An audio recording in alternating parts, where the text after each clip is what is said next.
Le 1er décembre 1989, après plusieurs mois de grandes souffrances morales et physiques, s'éteignit à Albano, dans la maison de la fraternité, Madame Catarina Tangari. Souffrances qui furent toutes offertes pour la fraternité, tout spécialement pour Monseigneur Lefebvre. Durant les derniers mois de sa vie, elle répétait volontiers ces quelques phrases. Monseigneur Lefebvre est le seul évêque au monde qui nous permet de vivre intégralement notre foi catholique. Nous ne pourrons jamais assez remercier notre archevêque pour tout ce qu'il a fait pour l'Église et pour nous. Qui était cette femme? Pour beaucoup de vous, parmi vous, c'est une inconnue. Peut-être vous avez entrevu sa silhouette à Écône. Je ne prétends pas faire une conférence sur sa personne, mais plutôt un entretien familier, car même si j'ai eu la grâce depuis 1976 de la connaître assez bien, je ne prétends pas connaître toute sa vie. C'est une femme humble, qui ne racontait pas volontiers ce qu'elle avait fait durant sa vie. Elle m'a raconté des faits, oui, mais pas tout. D'autre part, elle nous a laissé à la fraternité le peu de choses qu'elle avait. On a trouvé un certain nombre de papiers que j'ai moi-même commencé un peu à lire. Je n'ai pas pu tout lire encore. D'autre part, une grande partie est écrite en allemand. Je ne connais pas cette langue. D'autre part, les papiers qu'elle nous a laissés ne retracent pas toute sa vie, même si elle avait l'habitude souvent d'écrire à la fin de la journée ce qu'elle avait fait, au moins au sujet de sa vie spirituelle. Une partie ont été détruites à l'occasion d'un incendie. Donc nous avons peu d'éléments, et d'autres prêtres certainement l'ont bien connue dans la fraternité. Je pense à l'abbé Schmidberger, à l'abbé Wozak, et à d'autres prêtres, et j'espère que d'ici quelques mois, en ayant des témoignages de droite, de gauche, et aussi de personnes qui l'ont bien connu en Autriche, en Allemagne, en Suisse alémanique, de pouvoir avoir une vision plus complète de sa vie.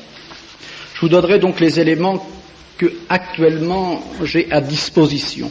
Elle est née le 10 mars 1906 d'une famille d'officiers, famille dont elle louait toujours l'exemple de vie catholique. Elle est née à Vienne. Nous ne savons rien sur sa première enfance, sa première partie de sa vie. La seule chose que nous savons, c'est que jeune fille, elle a été dans une famille passée un certain temps en Norvège, dont elle a pris l'occasion pour apprendre la langue. En 1931, elle arrive en Italie, où elle travaille, il semble, auprès de plusieurs consulats allemands. C'est à cette époque, en 1931, à Naples, qu'elle va connaître celui qui deviendra son mari simplement en 1943. Connaissant ce jeune médecin, ayant connu ce jeune médecin à Naples, elle s'aperçoit que s'il a un don certainement pour la médecine et la chirurgie, et il a été certainement un professeur très connu à Naples, très habile dans sa profession, il n'avait aucun talent et aucune facilité à écrire. Et en Italie spécialement, pour faire carrière et monter les grades universitaires, entre autres, dans le domaine de la chirurgie, il faut rédiger des mémoires. Elle étant pauvre, ses parents officiers ne lui ayant rien laissé, elle dit, il faut que je puisse apporter à celui qui sera mon mari quelque chose. Et elle se met d'elle-même, chez elle, à étudier la médecine. Elle va étudier pendant 3 ans la médecine. Et au bout de la 4e année, elle va commencer à rédiger des études médicales. Et elle va rédiger pour son mari 40 mémoires sur des spécialisations diverses dans le domaine de la médecine.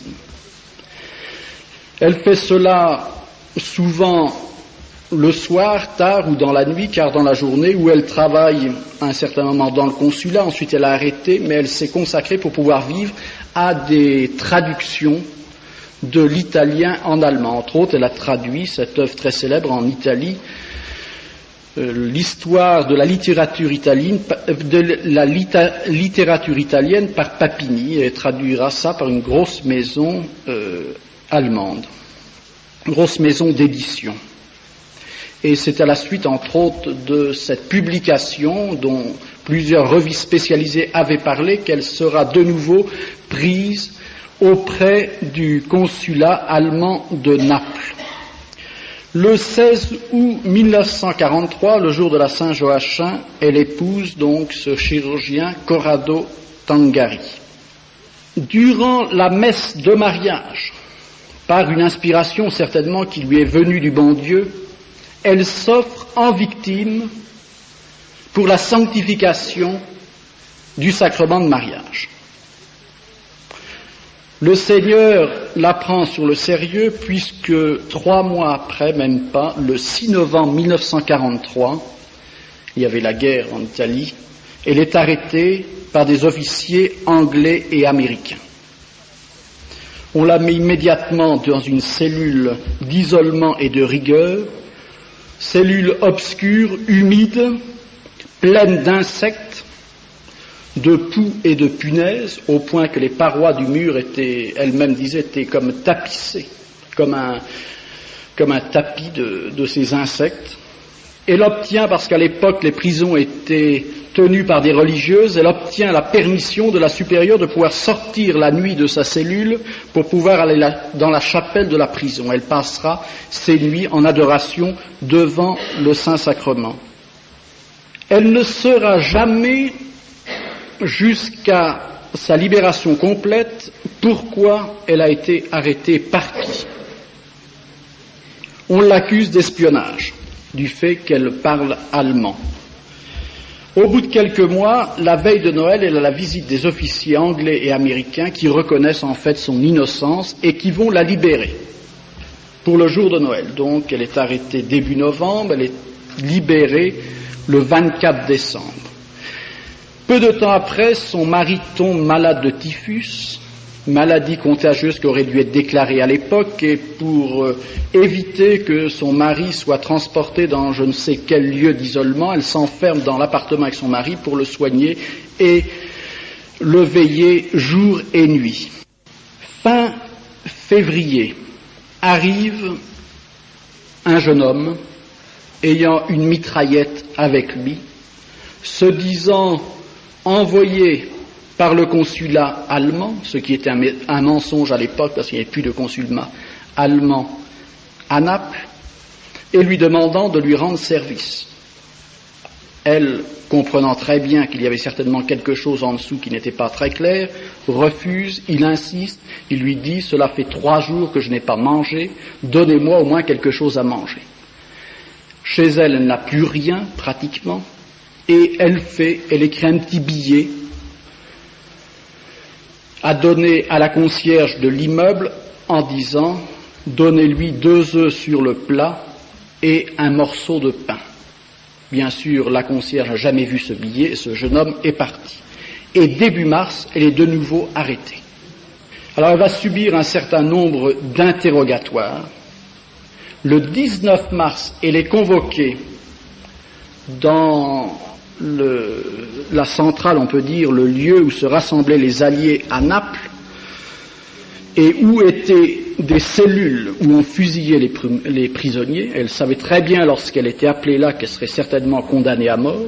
Le matin, elle a la sentence de sa condamnation à mort, et on lui demande de faire sa défense, de se justifier. L'accusation était qu'elle travaillait comme une espionne au service de l'Allemagne.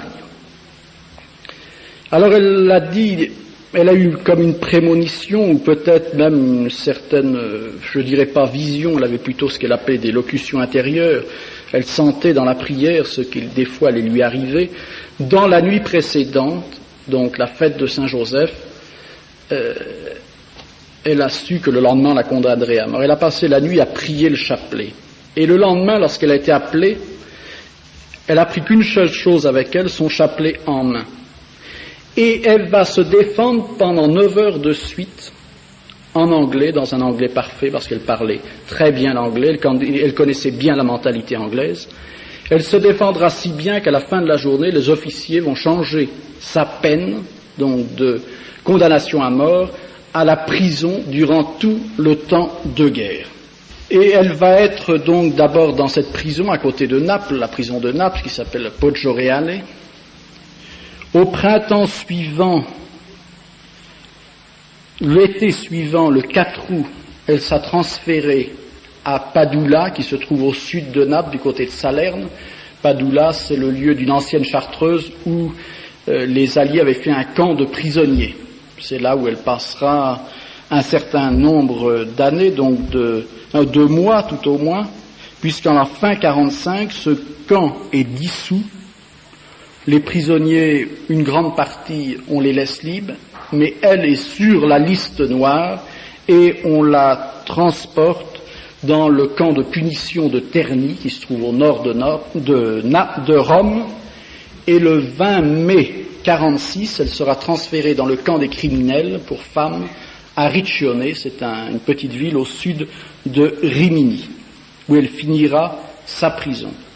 Elle sera libérée le 12 octobre 1946. Donc ça fait 3 ans de prison. Ce qu'elle a fait en prison, dans cette première période de prison de sa vie, personnellement, je ne sais pas grand-chose. Certainement, vu sa capacité, c'est une femme extrêmement intelligente, très capable d'organiser, je dirais, elle avait une âme naturelle de chef. Et en quelque sorte, elle s'était créée, c'était le personnage de la prison. Et c'est à elle qu'on référait lorsqu'il y avait des difficultés entre prisonniers, etc. Ce qui est sûr, c'est qu'elle a beaucoup prié et qu'elle considérait ces années de prison comme les grandes grâces de sa vie. Un des faits que je n'ai pas su par elle, mais qu'une autre personne m'a raconté lorsqu'elle était dans cette chartreuse de Padula, transformée en camp de prisonniers, elle se promenait et il y avait le cimetière, l'ancien cimetière de cette chartreuse. Elle passe devant une tombe et à ce moment-là, son chapelet lui est tombé des mains. Et elle, qui était très sensible sur tous les signes du Seigneur, a vu en cela un signe que certainement ce moine qui était dans ce tombeau avait besoin de prière. Et pendant très longtemps, plusieurs années, elle va prier d'une manière toute spéciale pour ce moine, jusqu'au jour où là, comme une lumière intérieure, que cette âme est libérée, qu'elle est partie au ciel. En sortant de prison, elle va continuer une vie chez elle, elle va travailler, ouvrir un laboratoire même, pour des fils qui servent à la chirurgie. Elle-même montera ce laboratoire et participera même à ce titre à des conférences internationales sur la chirurgie. Ce qui nous intéresse le plus, c'est que en 1949, elle va entendre pour la première fois parler de Padre Pio. Et le 1er mai 1950, elle rencontre pour la première fois Padre Pio. Elle deviendra une fille spirituelle de Padre Pio, qui va la guider, la former et même la lancer dans un certain nombre d'apostolats, et je dirais des plus divers. Elle fréquentera régulièrement Padre Pio de 1950 à 1968, date de la mort de Padre Pio. Je ne vous entraînerai pas, je ne vais pas vous parler, disons, de ce qu'elle a connu, ce qu'elle savait sur Padre Pio, puisqu'elle a écrit un livre sur ce sujet, ce qu'elle appelle le message de Padre Pio, livre qui a été écrit en allemand, traduit en italien, traduit aussi en tchèque, et qui sera publié, j'espère, d'ici 1 mois ou 1 mois et demi plus tard, en français, qui sera bientôt donc en vente. Mais certainement, elle a eu un grand contact et une grande familiarité, je dirais, avec Padre Pio. Je ne parlerai pas non plus de toute cette période de sa vie de 1900, je dirais, de la sortie de prison jusqu'en 1963, parce qu'on sait peu de choses, ou au moins son apostolat fut moins public, disons, moins évident pour nous, mais certainement ce fut une femme qui a beaucoup prié. Lorsqu'on voit ses notes de prière, elle a des carnets, c'est une femme qui passait facilement 5 à 6 heures en prière dans les églises chaque jour, en priant le chapelet, le rosaire, en assistant à plusieurs messes lorsque cela était possible. Ce que je retiendrai, c'est un fait, parce qu'elle a eu plusieurs dates importantes dans sa vie, c'est 1951. Je ne sais pas, je sais que c'est au cours de l'année 1951, je n'ai pas encore, j'espère qu'on retrouvera la date exacte. Elle vivait donc à Naples, sa famille était à Vienne, sa mère vivait encore, et chaque année, comme elle allait visiter sa mère. Et comme bonne Autrichienne, elle allait profiter de cette occasion pour aller visiter le grand sanctuaire de l'Autriche, Mariazell. Mais en 1951 et toute la période après la guerre, l'Autriche était occupée par des forces étrangères. Il y avait l'Allemagne, les Anglais et les Russes qui s'étaient répartis le territoire, et pour traverser l'Autriche, il fallait passer en quelque sorte ses frontières. Elle avait pris le matin le car à Vienne pour aller à Mariazell. À 7 kilomètres de Mariazell, zone russe, contrôle des passeports. Elle étant mariée en italien, ayant un passeport italien, bien sûr elle est arrêtée vu qu'il y avait un conflit entre Italiens et Russes. Lorsqu'on demande aux habitants de la région, ils vous disent que toutes les personnes qui ont été arrêtées à l'époque par les Russes ont disparu. Ce qu'ils sont devenus, on n'en sait rien. Est-ce qu'ils ont été déportés? On ne sait pas. Est-ce qu'ils ont été fusillés sur place et enterrés? On ne sait pas. En tout cas, ceux qui ont été arrêtés à l'époque ont tous disparu. Donc, elle descend du car. Le chauffeur, même très embêté, dépose ses valises sur le bord du chemin, continue sa route. 2 soldats l'emmènent un peu à l'intérieur de la forêt, là où il y avait ce qui servait la baraque du commandement, pour la présenter aux officiers. Elle m'a raconté elle-même à plusieurs reprises, elle arrive devant cette maison, on veut la faire rentrer, à ce moment-là ses pieds se figent au sol, elle était incapable de faire un pas en avant ou en arrière, comme si ses pieds étaient fixés au sol, au point que les soldats ont essayé de la prendre, impossible de la bouger. Les officiers sont sortis et ont dû constater le fait que même ça ne dépendait pas d'elle, on était incapable de la bouger. Elle était, pour dire, par un miracle, fixée devant cette porte du commandement. Alors à ce moment-là, elle a prié, beaucoup prié, et elle a promis à notre Seigneur que dès qu'elle serait libérée, la première chose qu'elle irait faire la Sainte Communion. Donc elle a dû être arrêtée dans la matinée, peut-être même vers 10 ou 11 heures. À midi, en tout cas, il y a un changement de garde. Les 2 soldats qui étaient à l'extérieur rentrent à l'intérieur, et à ce moment-là, un paysan qui devait surveiller d'un peu loin la scène, lui fait signe, vous avez 2 minutes pour partir, venez en courant. Elle m'a dit, j'ai senti mes jambes se délier, et elle a rejoint ce paysan. Et dès qu'elle a vu le paysan, elle lui a dit, maintenant il faut me conduire à Mariazell. Je l'ai promis à la Sainte Vierge. Il lui a dit, ce n'est pas possible. Il faut traverser cette zone de la forêt qu'on appelle la zone de la mort. Lorsque les Russes entendent du bruit, ils mitraillent sans regarder. Elle a dit, j'ai promis à la Sainte Vierge, il faut y aller. Alors ce paysan lui a donné un fagot de bois pour la déguiser un peu en paysanne, et l'a accompagnée. Et au bout d'1 ou 2 kilomètres, ils ont traversé une grande clairière où il y avait des fleurs de gentiane. Elle a dit aux paysans, voyez, il ne faut pas vous inquiéter, la Sainte Vierge nous protège, elle a mis son manteau par terre. Elle arrive vers 5 heures de l'après-midi au sanctuaire, la stupéfaction des pèlerins qui étaient dans le car, en disant, mais elle était arrêtée ce matin par les Russes, et la voilà présente. Elle, en tant que bonne catholique et bonne pratiquante, rentrant dans le sanctuaire, va directement à l'autel du Saint-Sacrement. pour adorer notre Seigneur, se met à genoux lorsqu'un prêtre arrive avec le surplis, l'étole, ouvre le tabernacle et lui dit « C'est bien vous, madame, qui désirez la communion ». Alors qu'elle n'avait rien demandé, et pensant que nous sommes en 1951, il était impensable à l'époque de faire la communion l'après-midi, à cause du jeûne eucharistique. Après-midi, à l'heure de midi, il n'y avait plus de messe, il n'y avait plus de communion, à part pour les mourants.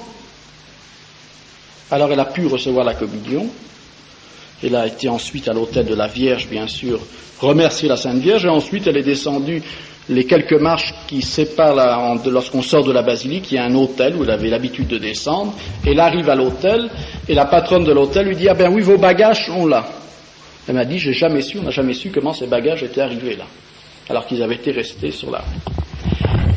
Et c'est une date certainement qui a beaucoup marqué Madame Tangari, et dès l'année suivante, retournant à Mariazell en 1952, elle fait ce vœu pour remercier la Sainte Vierge, de refaire au moins pendant 30 ans ou 33 ans, en tout cas elle a fait certainement 33 ans et même un peu plus, de refaire chaque année, pieds nus, le trajet entre le lieu de sa libération et le sanctuaire, ce qui fait entre 7 et 8 kilomètres.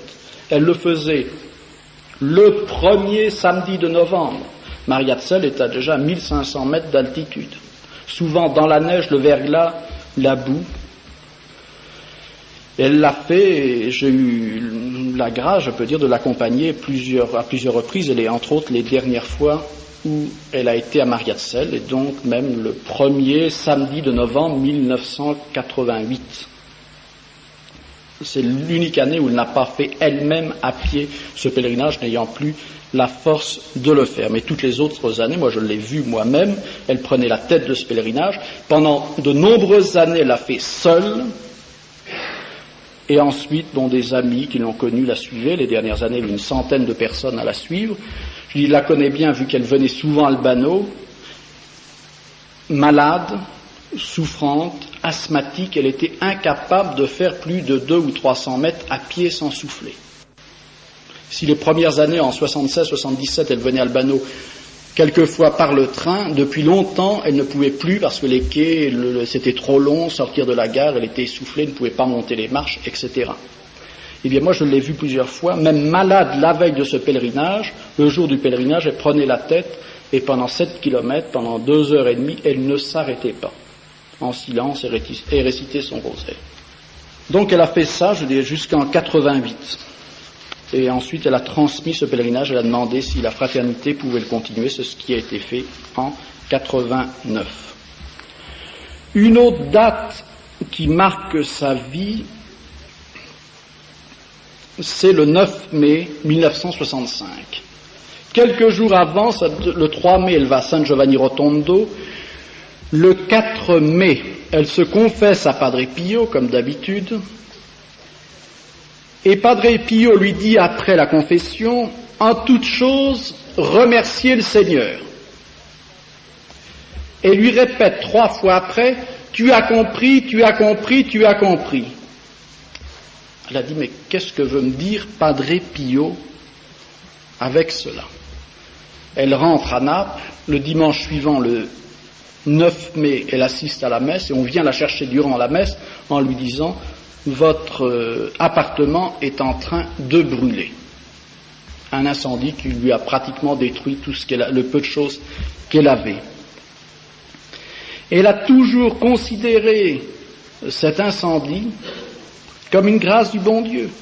Et dans son cahier spirituel, l'année suivante, le 9 mai 66, elle écrit en titre « Premier anniversaire de l'incendie à la maison » et elle souligne. Elle écrit « Je me suis rappelé de cette date et j'ai médité sur tout ce qu'elle m'a porté de bien. Je n'ai pas à faire autre chose que de remercier de tout cœur le Seigneur et sa providence.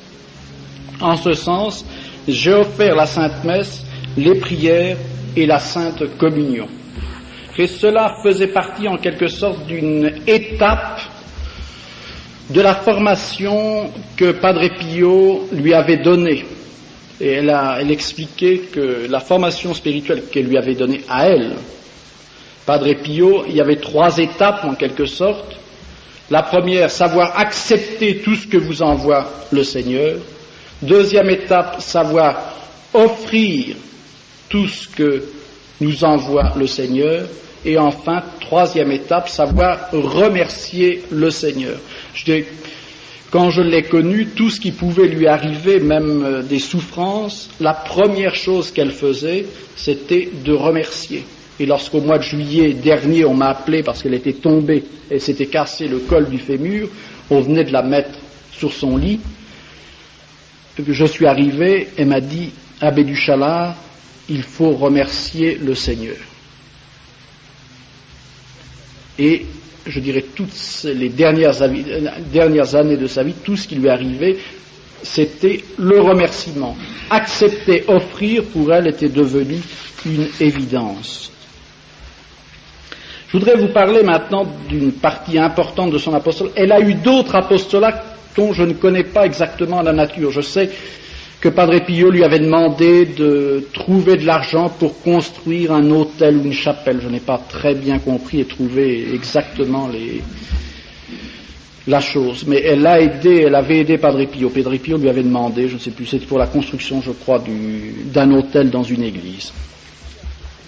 Un beau jour, Padre Pio lui dit après une confession, « Madame Tangari, il faudrait faire de l'apostolat. » Vous savez que Padre Pio était très bref, puisque les confessions duraient que 3 minutes, et qu'en 3 minutes, il avait le temps de tout dire. Ces pénitents avaient la grâce de comprendre ce que voulait dire Padre Pio dans ces phrases très brèves. Et il a tout de suite compris que ce que lui demandait Padre Pio, c'était d'aller aider les prêtres persécutés. Alors elle est rentrée chez elle, elle a commencé un peu à en parler autour d'elle, elle a prié, et puis elle est rentrée de nouveau, elle a été voir Padre Pio, lui a dit, Padre Pio, personne ne veut m'aider dans ma famille autour de moi pour cet apostolat. Et Padre Pio dit, alors on a perdu la foi, à genoux et prier. Et elle a commencé à prier à cette intention, et de fait, lui sont arrivées des offrandes pour aider les prêtres derrière le rideau de fer.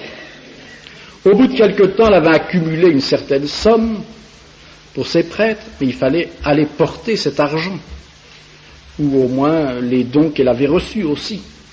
Et Padre Pio était très exigeant sur le respect de l'intention des bienfaiteurs. Si cet argent était donné pour les prêtres derrière le rideau de fer, cela devait servir aux prêtres et pas autre chose. Et elle ne voulait pas utiliser même une partie de cet argent pour payer son voyage et aller derrière le rideau de fer. Alors elle était revoir Padre Pio, lui a dit maintenant j'ai ce qu'il faut, mais j'ai rien pour faire ce voyage. Elle dit, on a encore perdu la foi, à genoux et prier. Et elle a reçu des dons pour ses voyages. Et je peux vous dire qu'elle a reçu jusqu'à la fin de sa vie des dons pour ses voyages. Lorsqu'elle venait à Ecône, elle allait à Mariazell, elle allait à Fatima, c'était des gens qui la connaissaient, qui lui offraient ses voyages. Alors comment s'est passé cet apostolat derrière le rideau de fer? Elle a tout confié à l'enfant Jésus de Prague, en qui elle avait une très très grande dévotion. Alors elle s'est fixée comme objectif d'abord son point de départ Prague. Bon, elle a sans doute demandé, je n'ai pas tous les renseignements, mais les permissions donc pour faire du tourisme. C'était le seul moyen à l'époque pour pouvoir rentrer dans ces pays communistes. En général, elle m'expliquait qu'elle prenait un wagon-lit, puisqu'il y a des compartiments indépendants, ce qui lui permettait de mettre ses 7, 8, 10 valises remplies d'images, de chapelets, de vêtements, de médicaments, et puis aussi de l'argent. Il fallait passer les frontières, et on sait bien que la moyenne de temps d'interrogatoire, de fouille, à l'époque, c'était entre 2 et 3 heures à chaque frontière communiste. Eh bien, chaque fois que les douaniers, la police ou l'armée faisaient les contrôles, elle se mettait à genoux dans le compartiment et elle priait. Et lorsqu'on ouvrait ses valises, on lui disait pas plus de 10 images. Elle ne répondait pas et elle continuait à prier. eh bien, elle a passé plus de 100 fois le rideau de fer, que ce soit avec la Tchécoslovaquie ou la Pologne, et les douaniers ont toujours refermé la porte. Personne ne l'arrêtera pour cela. Mais c'était dans la prière. Et à genoux, mais souvent une prière dans les larmes. Alors son premier voyage, comme cela était permis pour les étrangers, il fallait d'abord retenir une chambre à l'hôtel, ou l'hôtel pour les étrangers à Prague, un hôtel de luxe. Alors elle a pris un taxi à la gare, elle a été à l'hôtel, elle a déposé dans sa chambre tous ses bagages, et ensuite elle se fait accompagner au sanctuaire de l'Enfant Jésus de Prague, où elle a passé d'abord toute une journée en prière devant l'Enfant Jésus. À la fin de la journée, elle a remarqué qu'il y avait un prêtre qui était sans doute responsable du sanctuaire. Le lendemain, elle revient avec une valise, elle va passer encore toute la journée en prière. Lorsqu'elle voit le prêtre passer, elle lui fait signe et lui montre la valise. Et le prêtre lui fait non. Parce qu'ils avaient très peur, ces prêtres derrière le rideau de fer, que ce soit des pièges. La police avait l'habitude d'essayer de donner de l'argent aux prêtres, etc., pour pouvoir ensuite les arrêter, les enfermer. Alors le prêtre refuse. Le soir, elle laisse la valise un peu plus proche, à côté de l'autel de l'Enfant Jésus. Elle retourne à l'autel, elle retourne à son autel. Et c'est à partir de là que va se développer tout son apostolat. Aussi bien en Tchécoslovaquie qu'en Pologne.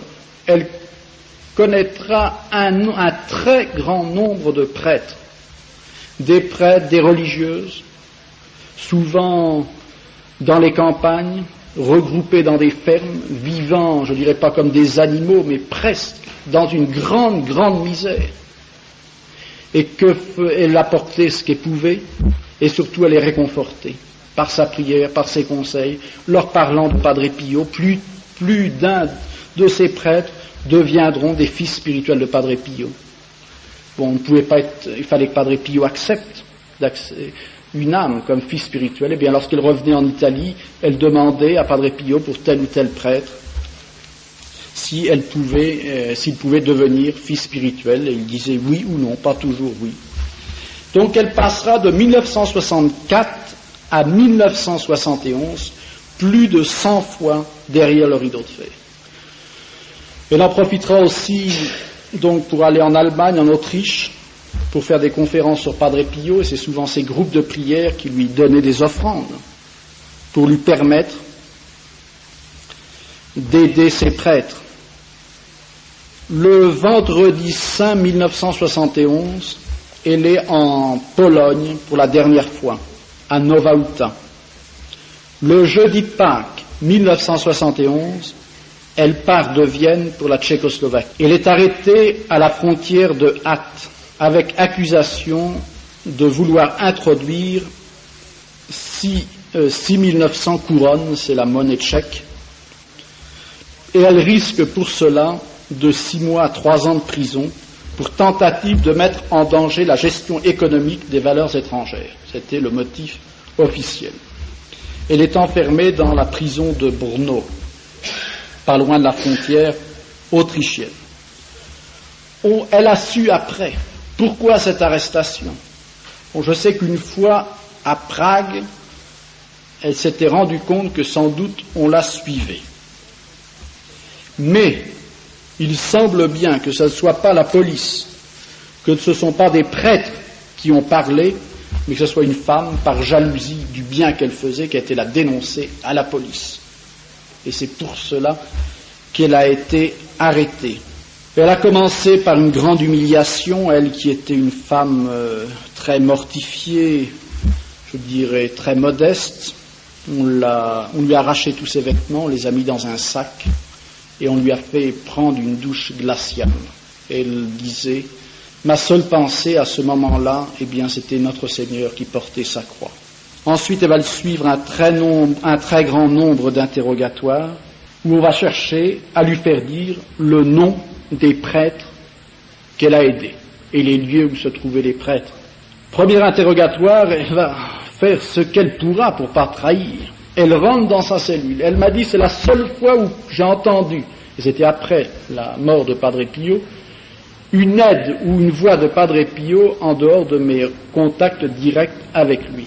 Elle a dit, quand je suis rentré dans la cellule, j'ai très bien reconnu la voix de Padre Pio qui m'a dit, tu es une menteuse, tu es une menteuse, tu es une menteuse. Bon, elle avait raconté ce qu'elle pouvait pour pas trahir ses frères. Et elle a répondu, Padre Pio, maintenant, arrange-toi pour que je puisse répondre la vérité à toutes les questions dont je serai l'objet. Eh bien, elle m'a dit, à partir de ce jour-là, dans tous les interrogatoires, j'ai toujours pu dire toujours la vérité sans trahir un seul prêtre. Elle a eu une vie en cellule communiste, une très petite cellule, quelques mètres carrés, avec plusieurs personnes dedans, du tout venant des délinquants, des prostituées, vraiment une cellule épouvantable. Elle s'est fait respecter. Lorsqu'elle récitait son chapelet, et j'ai retrouvé dans ses affaires des tout petits papiers où elle écrivait les prières qu'elle faisait chaque jour, au moins pendant une certaine période de sa prison de Tchécoslovaquie. Elle récitait une moyenne de 5 à 6 rosaires par jour, plus le chemin de croix et toutes les autres prières qu'elle faisait. Elle continuera à jeûner, elle a jeûné toute sa vie, tous les vendredis. Et ce qu'elle appelait le jeûne, c'était pas une goutte d'eau, pas un morceau de pain, de minuit à minuit. Et je sais même que lorsqu'elle avait des médicaments à prendre, elle attendait minuit pour pouvoir prendre un peu d'eau et prendre ses médicaments. Et le jeûne qu'elle va continuer durant sa prison, elle l'offrira d'une manière particulière pour ses juges. Elle va arriver dans cette prison où elle avait appris le tchèque, elle parlait 7 langues couramment. Elle arrivera à convertir une jeune fille communiste qui avait à peu près 18 ans, elle arrivera à la baptiser dans cette cellule, sachant parfaitement que parmi les 7 ou 8 personnes qui étaient dans la cellule, il y avait certainement un mouchoir, quelqu'un pour la trahir. Et elle m'a dit jusqu'au dernier moment, je me suis demandé si ce n'était pas même cette jeune fille. On l'a attendue un certain moment de l'après-midi où tout le monde commençait à somnoler par la chaleur pour la baptiser. Les interrogatoires se sont prolongés, je crois, pendant plusieurs mois, et à la fin, là, sa sentence, elle est condamnée à 15 mois de prison. Elle rentre dans sa cellule, elle me l'a pas raconté, elle a raconté à un petit garçon italien qui faisait sa première communion à Albano, qui, en mai dernier, a été la voir, où il se préparait à la confirmation, et lui a dit, Madame, c'est vrai que vous avez vu la Très Sainte Vierge. Et elle lui a raconté le fait. Elle rentrait donc de cet interrogatoire dans sa cellule en ayant dans la tête cette question, pourquoi 15 mois? Pourquoi 15 et pas 14 et pas 16? Elle dit, lorsqu'elle est arrivée dans la cellule, elle a vu la Sainte Vierge qui lui a posé la main sur l'épaule et qui lui a répondu, c'est parce que tu es une dévote du rosaire. Il y a une expression italienne, rosiente, tu sei una rosiente, une personne qui récite, qui aime le rosaire. Ensuite, au mois de juillet, début juillet 1972, elle va être libérée donc de prison, un peu avant même les 15 mois de prison, 3 semaines avant, parce qu'elle est réduite, je dirais, presque à l'extrémité. Elle a maigri de 22 kilos, exténuée. Lorsqu'elle sortira de prison, elle ne sera plus capable de monter une marche toute seule. Alors elle sort de prison, va à Vienne, va d'abord faire son vœu à Mariazell. Dès qu'elle aura un peu de force, sa première préoccupation, c'était de faire ce pèlerinage à Mariazell, puisqu'elle n'avait pas pu le faire en novembre 71. Donc le premier samedi du mois d'août 72, elle ira à Mariazell. Elle se chargera sur les épaules d'une grande croix que l'on trouve à l'entrée du sanctuaire de Mariazell sur la gauche. Il y a une grande croix contre le mur qu'on peut décrocher. Seule, elle refera ses 7 kilomètres pour remercier la Très Sainte Vierge de l'avoir délivrée de ces prisons communistes. J'ai trouvé dans un de ses cahiers spirituels, c'était écrit le 15 avril 1974, pour vous montrer dans quel esprit elle a fait et elle pensait à ces 15 mois de prison. Elle écrit, « Aujourd'hui, il y a 3 ans, jeudi de la semaine de Pâques, début de ma prison en Tchécoslovaquie. Grâce spéciale du Seigneur, sans laquelle mon apostolat derrière le rideau de fer n'aurait pas été complet. merci, merci, merci. Voilà pour, j'espère qu'on aura d'autres détails sur cette période de prison, car elle avait le projet d'écrire un livre, ses expériences de prison. Elle n'en a écrit qu'une partie, c'est la partie qui regarde la Tchécoslovaquie. Alors, j'espère que prochainement ce livre sera traduit et qu'on puisse publier justement un peu. Elle ne se met jamais en avant, mais enfin ce qu'elle a écrit, ce qu'elle a vu dans la prison peut décrire un peu ce qu'elle-même a souffert, même si elle ne se met pas au premier rang dans ce récit. Alors que va-t-elle faire en sortant de prison, car son passeport est rayé en rouge, interdiction de retourner dans les pays de l'Est pendant 10 ans. Et ce n'était pas une personne du genre à rester inactive. Alors elle a beaucoup prié, et elle a compris qu'elle devait continuer à aider les prêtres persécutés. Et en même temps, par des lectures, par des connaissances qu'elle avait en Suisse, en Allemagne, en Autriche, elle a commencé à entendre parler d'Écône. Et elle s'est dit tout simplement, les prêtres persécutés se trouvent derrière leur rideau de fer. Quand j'ai commencé, il n'y avait que cela. Aujourd'hui, on en trouve aussi dans les pays libres. C'est les prêtres qui veulent rester fidèles à la liturgie de toujours. Ils sont persécutés d'une manière différente, mais ils sont persécutés. Et c'est à moi de leur venir en aide. Et elle va consacrer, on peut dire, la dernière période de sa vie, c'est-à-dire de 1975 très certainement jusqu'en 89, et si j'oublie pas, je vous dirai le dernier cadeau qu'elle a fait à la fraternité, à aider les prêtres. Alors elle connaît Écône, on sait qu'elle a été à Écône, j'ai retrouvé ça dans ses papiers, le 25 et 26 mai 1974. Le 20 novembre 1974, elle est à Écône, elle écrit dans un de ses cahiers, « Seigneur, je ne pourrai jamais assez te remercier pour Écône et pour toutes les grâces reçues en séjour en Suisse. » Le 29 juin 1975, elle assiste pour la première fois aux ordinations à Écône. Alors, on trouve dans son cahier écrit 9h30, 12h30, c'est l'heure des ordinations. Il y a peu de mots. Sublime, heure catholique, Deo gratias.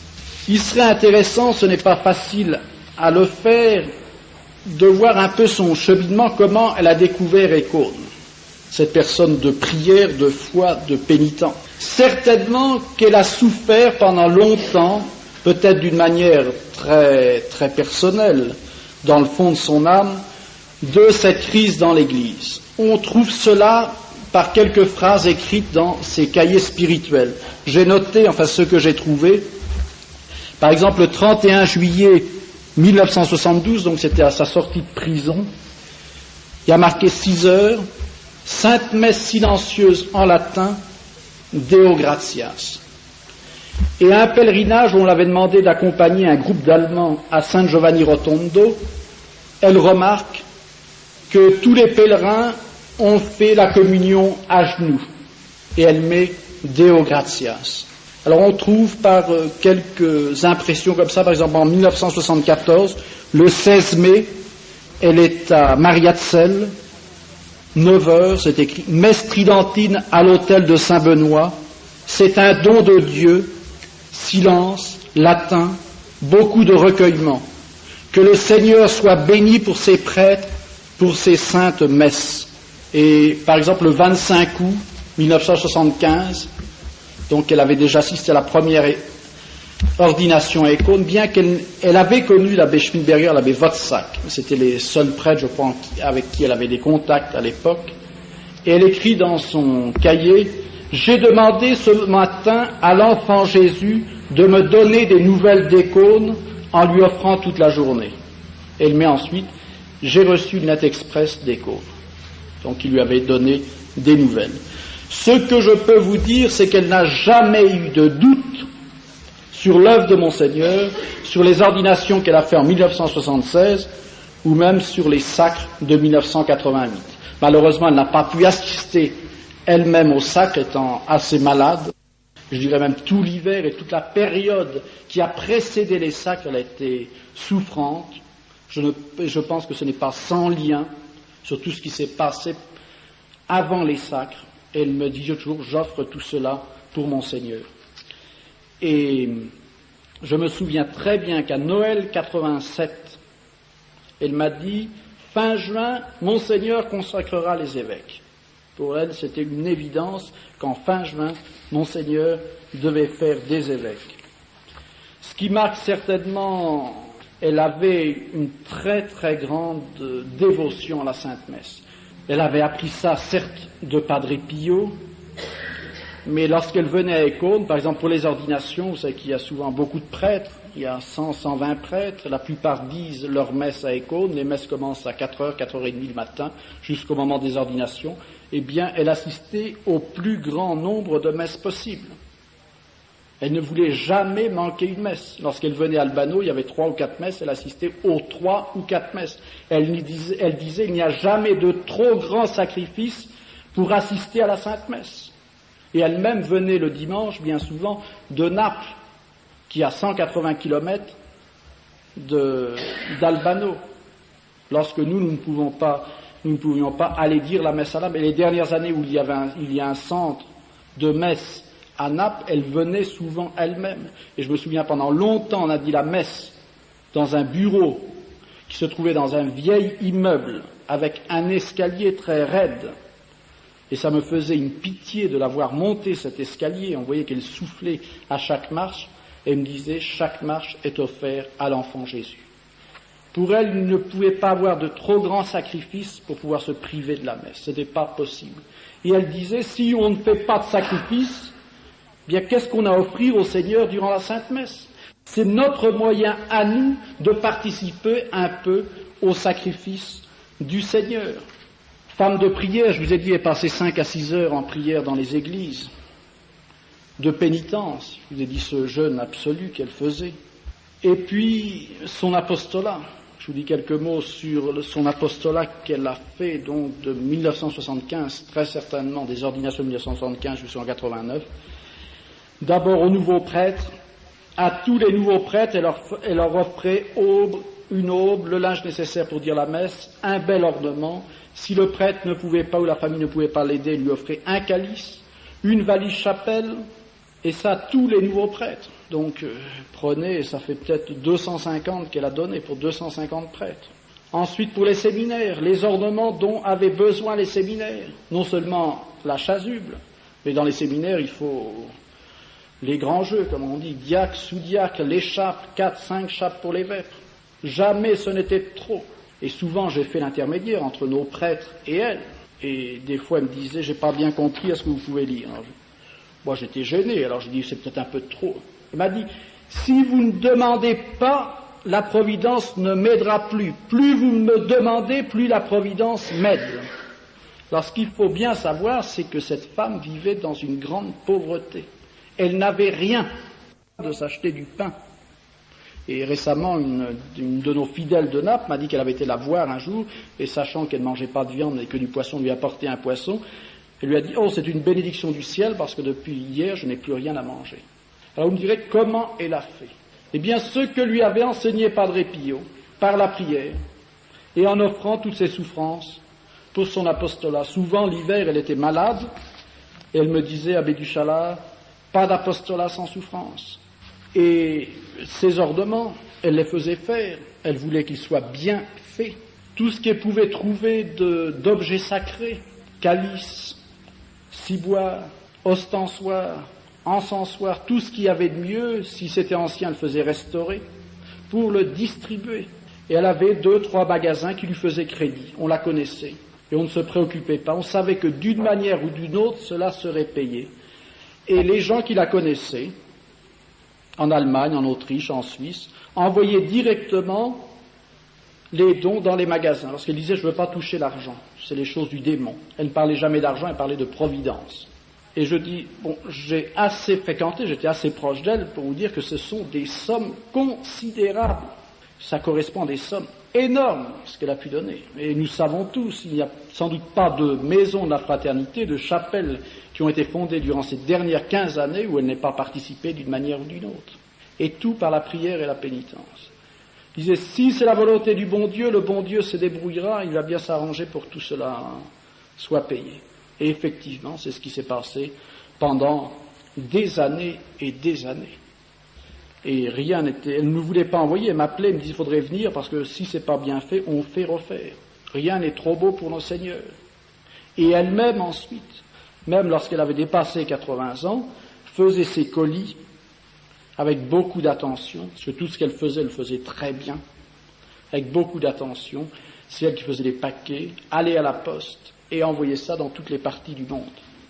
Et puis pour les ordinations, d'habitude elle m'appelait, elle chargeait la voiture, et nous partions ensemble, au moins les dernières années, pour École. Alors elle me laissait tout, en général, elle disait, il faut laisser ça au diacre, bien qu'elle m'ait fait passer des fois la frontière avec une voiture pleine.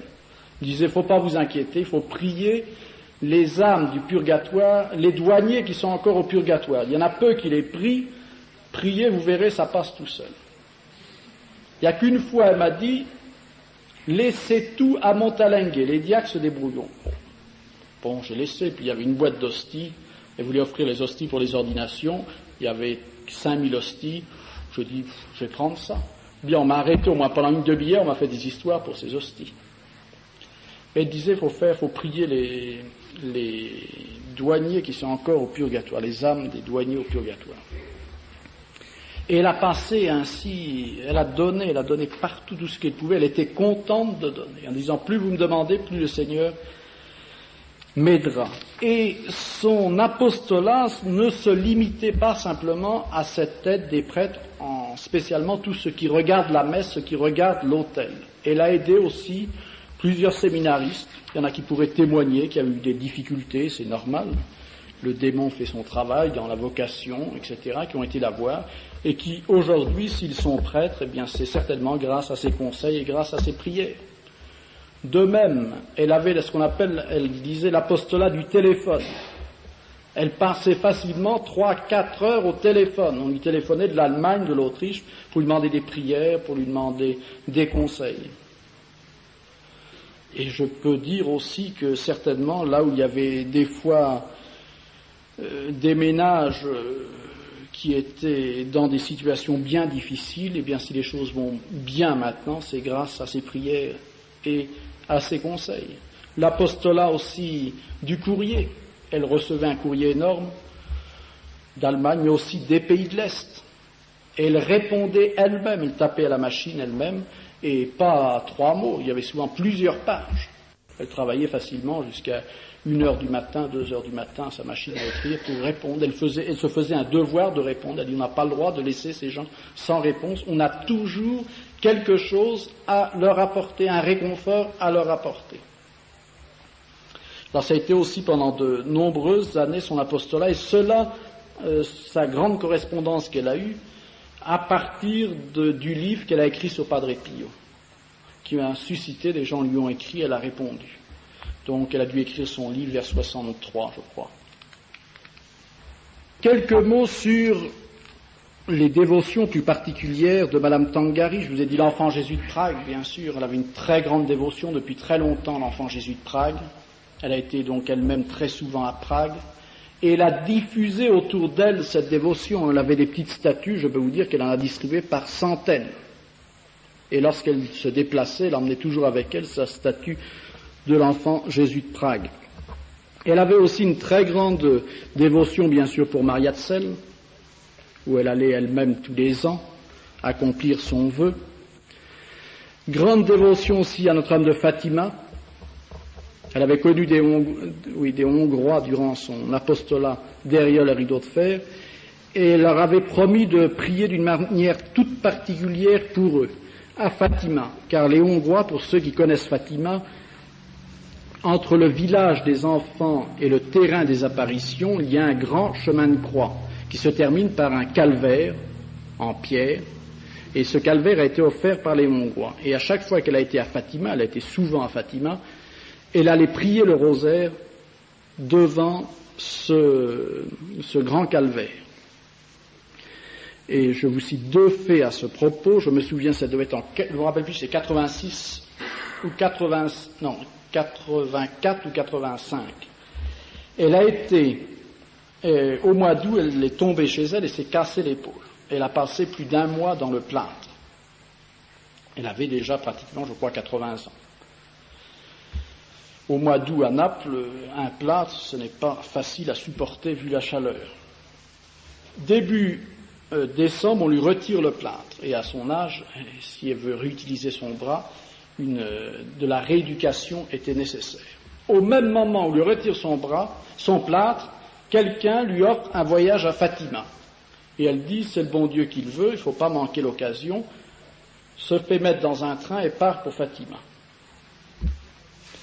Elle arrive devant ce grand calvaire, et elle avait l'habitude de réciter tout son rosaire, donc les 15 mystères du rosaire, les bras en croix.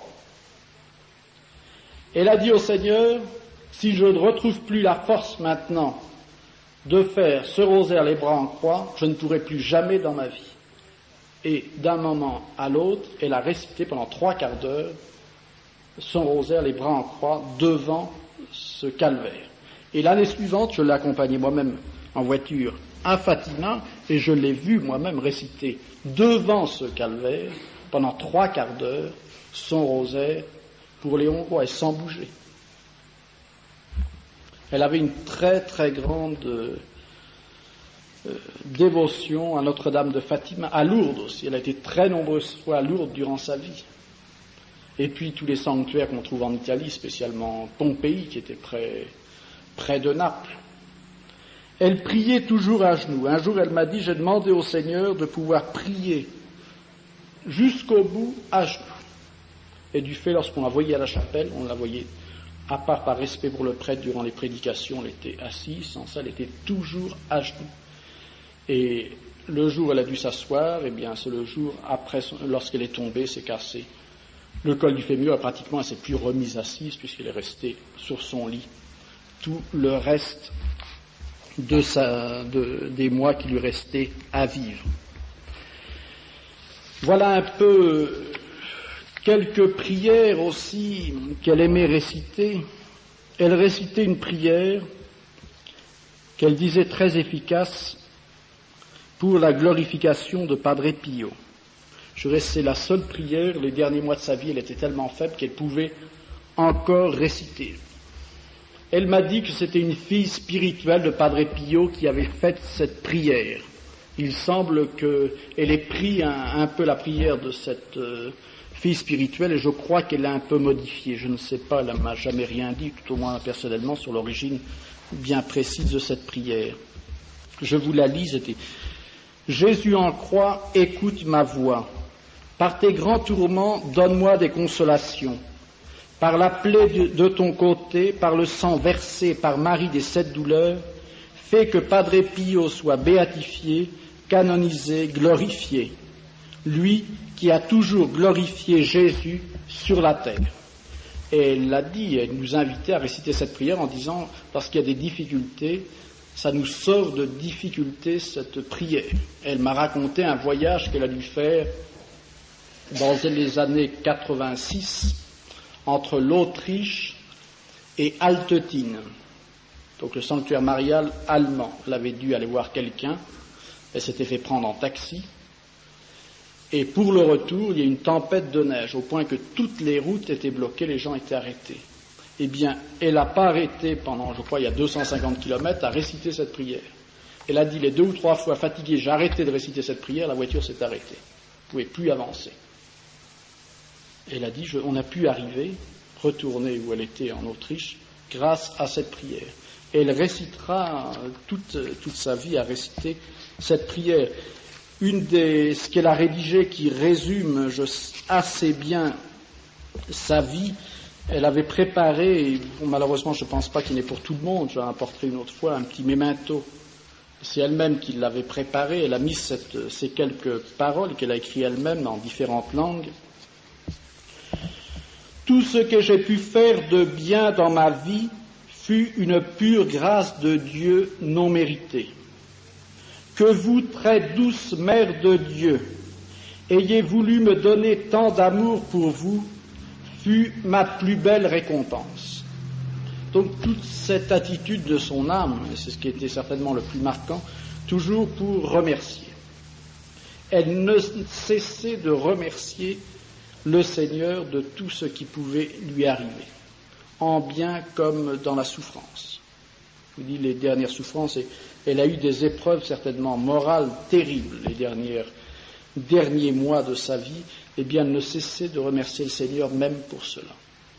Même quand c'était la confusion la plus complète, même elle est tombée aveugle la dernière partie de sa vie. Depuis le mois de mars, pratiquement jusqu'à sa mort, elle sera aveugle ou mieux vue, très, très diminuée, elle sera incapable de lire et d'écrire. Eh bien, elle remerciait le Seigneur pour tout cela. C'est une attitude qu'elle a eue toute sa vie. Et je vous disais tout à l'heure, le dernier cadeau, on peut dire, de son apostolat fut pour Monseigneur le 19 novembre. Elle était tellement faible qu'elle parlait de moins en moins, on avait toujours du mal à communiquer avec elle. Alors je lui ai dit que nous partions pour Paris pour le jubilé de Monseigneur. Alors je lui ai dit qu'on lui offrait, puisqu'on avait trouvé ça à Rome, ce rocher, donc ce surplis à dentelle, qui avait servi à Saint Pie X lorsqu'il était cardinal à Venise. Et m'a dit, et vous savez, j'ai toujours à toutes les grandes occasions pour Monseigneur fait un cadeau. Il faut absolument faire un beau cadeau à Monseigneur. Alors elle m'a dit, il faut téléphoner à Monseigneur pour lui demander ce qu'il a besoin. Et je lui dis, si je téléphone à Monseigneur, il me dirait qu'il a besoin de rien. Et on sait très bien, tout ce que reçoit Monseigneur, il distribue autour de lui. Parce qu'il sait que, surtout l'Amérique latine ou d'autres pays, ont plus besoin. Elle m'a dit, il faut faire un beau cadeau à Monseigneur. Elle a dit, moi je prierai, c'est à vous de prouver. Eh bien, il restait peu de jours avant notre départ à Paris, on a pu à Rome se procurer le drap mortuaire de Saint Pie X, qu'on a pu donc remettre de sa part à Monseigneur le 19 novembre. Voilà donc un peu quelques aspects de sa vie. Je dis, certainement il y a des pans entiers de sa vie que je ne connais pas. Bon, parce que je ne suis pas dans le tempérament d'interroger les gens, donc j'aurais pu le faire peut-être. J'espère, d'après les papiers qu'elle nous a laissés, et entre autres par des amis qu'elle avait en Autriche, entre autres, pouvoir avoir d'autres renseignements, et si le Seigneur le permet, de pouvoir rapidement, qu'on puisse rédiger une petite brochure avec des photos et un peu le résumé de sa vie et d'autres détails que nous avons sur ses prisons, ou sur certaines grâces tout à fait exceptionnelles qu'elle a eues, par exemple en 1950, lorsqu'elle a été à Rome pour l'année sainte.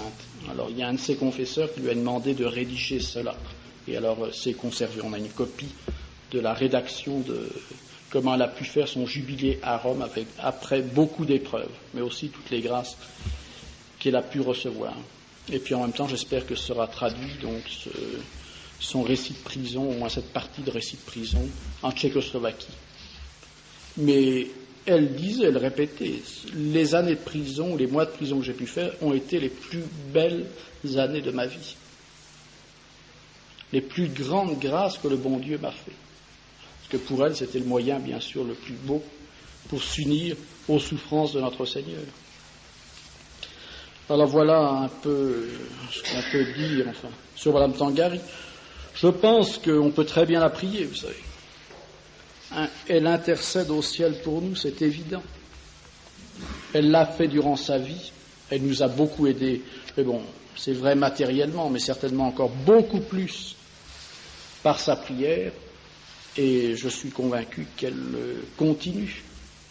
Nous pouvons très bien la prier, et elle nous obtiendra les grâces dont nous avons besoin. Surtout, je dirais, pour l'apostolat, pour faire du bien autour de nous. C'était une âme d'apostolat. Je ne l'ai jamais vu refuser à qui que ce soit. Vous savez qu'en Italie, que ce soit à Rome ou à Naples, les mendiants, les pauvres, ça manque pas. Tout ce qu'elle avait sur elle est donné. De toute façon, elle savait que si ça sortait par une poche, ça rentrerait d'une manière ou d'une autre par l'autre. Il ne fallait pas se préoccuper. D'une générosité extraordinaire, n'ayant rien à elle. Nous avons vidé son appartement, nous le savons bien, elle n'avait presque rien. Vivant dans une grande pauvreté. Mais c'est une âme de prière. C'était extraordinaire de voir. On ne pouvait pas sortir d'un entretien avec elle sans en sortir pacifié, réconforté. Elle ne pouvait pas parler d'un sujet ou d'un autre sans référer, sans parler de notre Seigneur. Elle vivait tellement en contact avec notre Seigneur que cela transparaissait autour d'elle, ça se manifestait autour d'elle. Et les gens qui pouvaient la contacter, la voir, en sortaient réconfortés. Alors je pense que si elle a fait beaucoup de bien durant sa vie, eh bien, elle peut certainement continuer à le faire maintenant. Voilà, merci.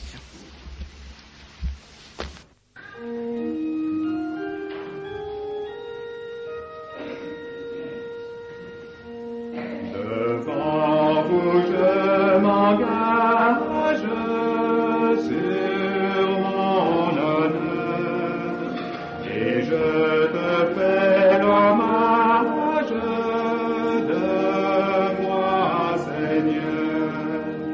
Je veux t'aimer sans cesse, de plus en plus. Protège ma promesse, Seigneur Jésus.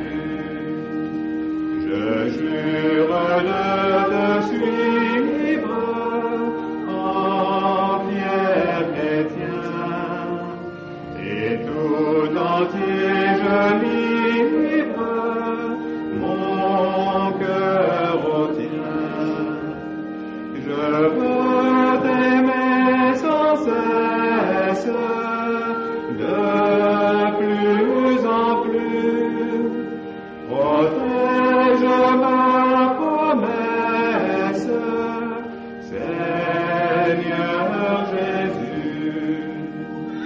Fidèle à ma patrie, je le serai.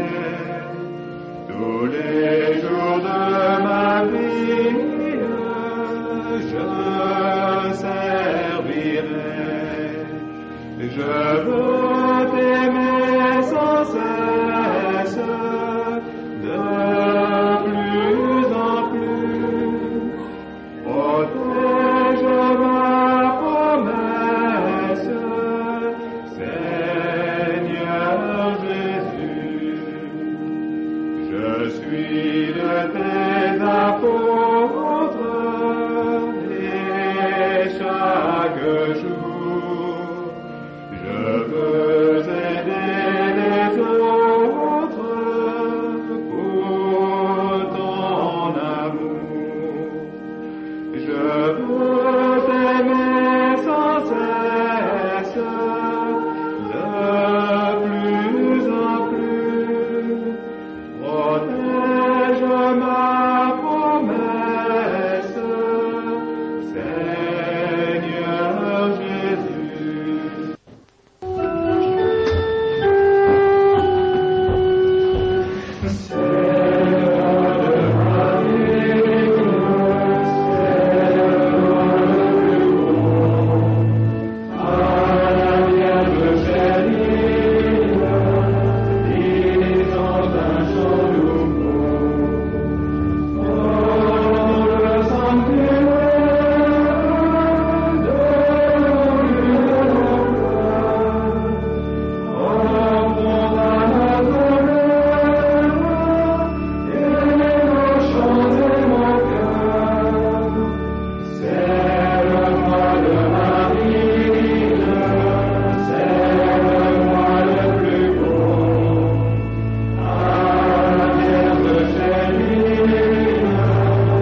Voici l'agneau si doux, le vrai pain des anges. Du ciel il défend pour nous, adorons-le. C'est un tendre Père, c'est le bon pasteur, c'est l'ami sincère, c'est notre Sauveur. Le voici l'agneau si doux, le vrai pain des anges. Du ciel il descend pour nous, adorons-le tous.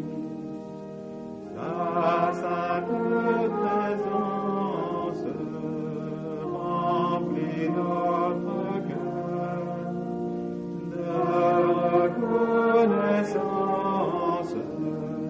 d'amour, de bonheur.